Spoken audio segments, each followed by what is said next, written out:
నమస్తే, నా పేరు తేజస్విని. బీసీఎన్ న్యూస్ కి స్వాగతం. ముందుగా ముఖ్యాంశాలు. గత ప్రభుత్వ హయాంలో సిఐడి కస్టడీలో రఘురామకు చిత్రహింసలు, ఐడెంటిఫికేషన్ పరేడ్ లో సరైన వ్యక్తినే గుర్తించానన్న రఘురామ.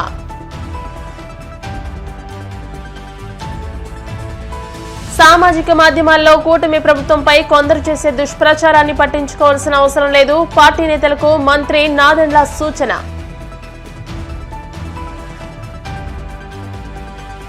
కార్యకర్తల కుటుంబాల్లో భరోసా నింపేందుకే క్రియాశీలక సభ్యత్వం, సభ్యుల కుటుంబాలకు పార్టీ ఎప్పుడూ అండగా ఉంటుందన్న ఎమ్మెల్సీ పీడుగు హరిప్రసాద్. నెల్లూరులో సినీ నటుడు హిందూపురం ఎమ్మెల్యే నందమూరి బాలకృష్ణ అభిమానుల సంబరాలు. బాలయ్యను పద్మభూషణ్ వరించడం పట్ల హర్షం.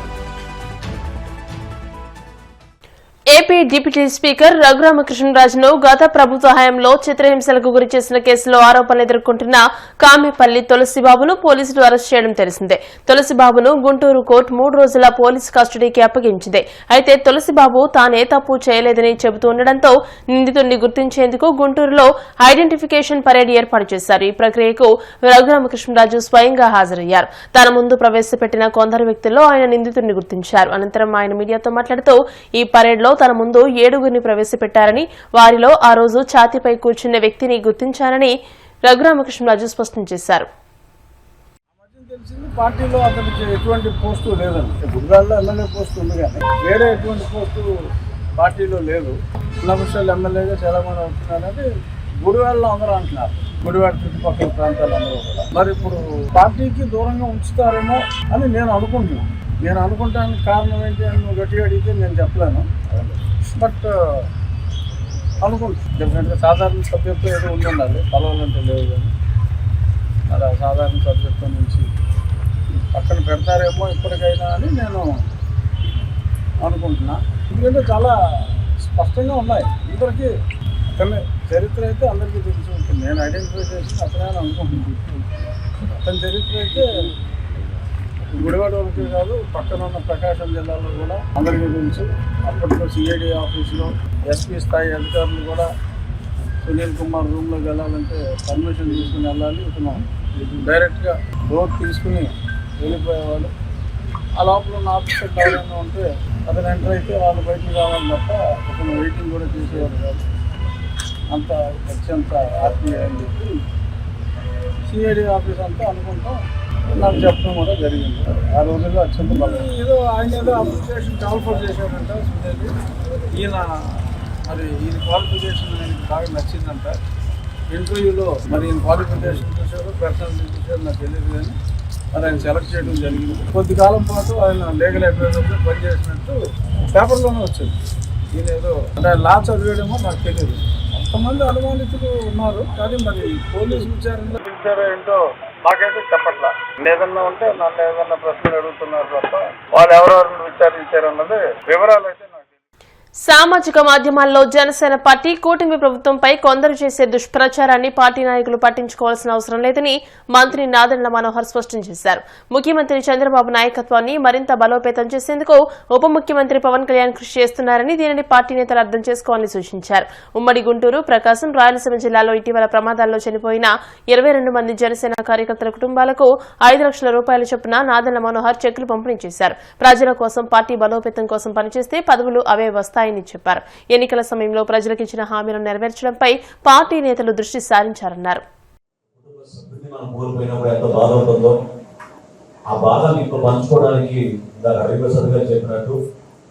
ప్రతి ఇంటికి వచ్చి మిమ్మల్ని కలిసి పరామర్శించి ఆ చెక్ అందజేస్తే మీకు ధైర్యం నింపినట్టు. ధైర్యం నింపడమే కాకుండా పవన్ కళ్యాణ్ గారు స్వయంగా ఆయన సంతకం చేసి పంపించిన 5 లక్షల రూపాయల ఆర్థిక సహాయం మీ అందరికీ అందించాలని ఒక తపనతో చేసిన కార్యక్రమం. ఆ గుర్తింపు ద్వారా స్థానికంగా మీకు ఎప్పుడైనా ఏమైనా సమస్యలు ఉంటే మా జిల్లాలో ఉన్న నాయకులు, జన సైనికులు, వీర మహిళలు అందరూ కూడా కలిసికట్టుగా మీకోసం నిలబడేటట్టు, మీ బిడ్డల జాగ్రత్తగా చూసుకునేటట్టు ఆ సందర్భంలో ఒక పిలుపు ప్రతి ఒక్కరు కూడా మీకు ఉన్న ధైర్యంగానే చెప్పడానికి కోసం చేసిన ప్రయత్నం చాలా వరకు చేశాం. అయితే ఇప్పుడు ప్రభుత్వంలో వచ్చాం, కొంచెం సమయం తక్కువ ఉంది కాబట్టి ప్రతి జిల్లాలో మేము పర్యటించలేకపోతున్నాం, ప్రతి ఇంటికి రాలేకపోతున్నాం. కాబట్టి ముందుగా మిమ్మల్ని అందరినీ కూడా క్షమించమని కోరుతున్నాను. మిమ్మల్ని దూరం ప్రయాణం చేసి ఇక్కడ వచ్చినందుకు, ఇబ్బంది పెట్టినందుకు. అయితే ఇందులో మనం ఆలోచించాల్సింది ఏంటంటే మన అందరం ఒక కుటుంబం. అందరం అనేక సందర్భాల్లో కష్టాలు ఎదుర్కొన్నాం, రాజకీయాల్లో అవమానాలు ఎదుర్కొన్నాం. ప్రయాణం మాత్రం అంకిత భావంతో చేసాం. పదవుతో చేసిన ప్రయాణం కాదు మనది. కొంతమంది తెలియక రకరకాలుగా ఈ రోజున పవన్ కళ్యాణ్ గారి గురించో లేకపోతే ఆయన చేపట్టిన పదవి గురించో మాట్లాడుతూ ఉంటారు.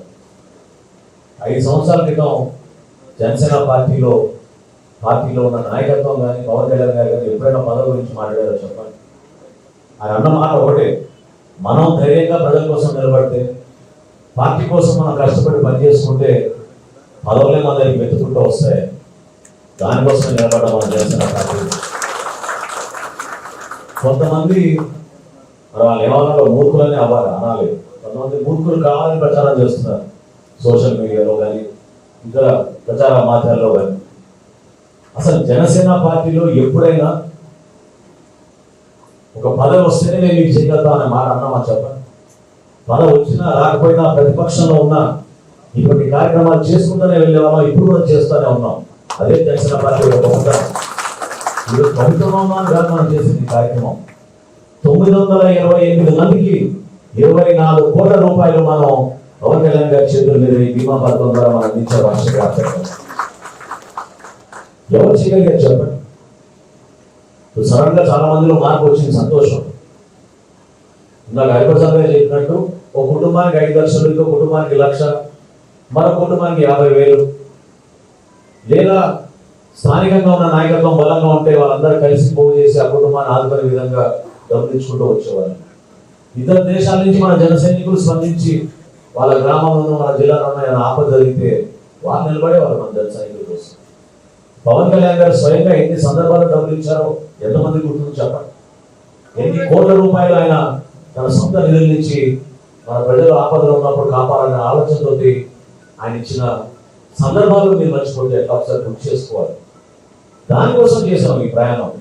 నిజాయితీగా, నిబంధనతోటి రాజకీయాల్లో ఒక మార్పు రావాలి, పదవుల కోసం కాదు, విలువతో కూడిన రాజకీయాలు చేయాలనే ఆలోచనతో మనం జనసేన పార్టీలో కష్టపడి పనిచేసాం. అదే మన గొప్పతనం ఎందుకంటున్నానంటే ఈ రోజు చేసి ఎవరైతే విమర్శలు చేస్తున్నారో, ఈ రోజు ఎవరైతే చిచ్చులు పెట్టాలని ప్రయత్నం చేస్తున్నారో మీరందరూ కూడా గుర్తుపెట్టుకోవాలి. పవన్ కళ్యాణ్ గారు ఏ రోజు కూడా ఒక పదవి కోసం ఆయన ఆశించలేదు. నిజాయితీగా, నిర్భయంగా సమస్యలపైన ప్రజల పక్షాన రాష్ట్రాభివృద్ధి కోసం నిలబడ్డారు. 2014లో విభజన జరిగినప్పుడు, రాష్ట్రం విడిపోయినప్పుడు మన ప్రజలు ఏమైపోతారనే బాధతోటి, ఆవేదనతోటి ఆ రోజు జనసేన పార్టీని స్థాపించారు ఆయన. ఆ రోజు నుంచి కూడా ప్రతిరోజు సమస్యలే మన రాష్ట్రం. కార్యకర్తల కుటుంబాల్లో భరోసా నింపేందుకే క్రియాశీలక సభ్యత్వం ఏర్పాటు చేసినట్లు ఎమ్మెల్సీ పిడుగు హరిప్రసాద్ తెలిపారు. ఉమ్మడి గుంటూరు, ప్రకాశం, రాయలసీమ జిల్లాలో ఇటీవల ప్రమాదాల్లో చనిపోయిన 22 మంది జనసేన కార్యకర్తల కుటుంబాలకు చెక్కుల పంపిణీ కార్యక్రమంలో ఆయన పాల్గొని మాట్లాడారు. జెండా మోసే ప్రతి కార్యకర్తకి అండగా ఉండాలనే లక్ష్యంతోనే పవన్ కళ్యాణ్ క్రియాశీలక సభ్యత్వ కార్యక్రమానికి రూపకల్పన చేశారని అన్నారు. ప్రమాదవశాత్తు ప్రాణాలు కోల్పోయిన క్రియాశీలక సభ్యుల కుటుంబాలకు పార్టీ ఎప్పుడూ అండగా ఉంటుందని ఈ సందర్భంగా ఆయన తెలియజేశారు. నిజానికి ఈ చెక్కులు ఇచ్చే కార్యక్రమం బాధితుల ఇంటికి వెళ్ళి ఇవ్వడం అనేది ఫస్ట్ నుంచి పార్టీ అధ్యక్షుడు శ్రీ పవన్ కళ్యాణ్ మనోహర్ గారు ఆచరిస్తూ వచ్చారు.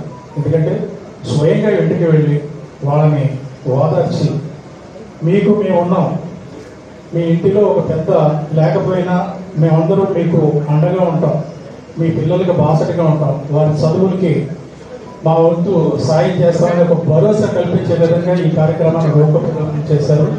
గత 4 ఏళ్ళుగా మీరు చూసే ఉంటారు, మనోహర్ గారు ప్రతి ఇంటికి వెళ్ళి ఆ కుటుంబ పెద్దలు పోవడం వల్ల ఆ కుటుంబం ఎంతగా నష్టపోయింది తెలుసుకొని ఆ విషయాలను అధ్యక్షుల వారికి తెలియజేసి మరింత విస్తృతంగా ఈ కార్యక్రమం అమలు చేసే విధంగా ఆయన కృషి చేస్తూ వచ్చారు.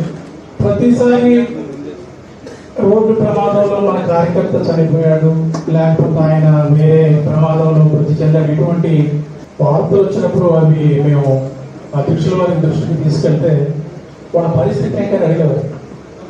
ఆర్థికంగా వాళ్ళు ఎలా ఉన్నారు, వాళ్ళకి ఎంతమంది పిల్లలు ఏం చదువుకుంటున్నారు, ఇటువంటి అడిగేవారు.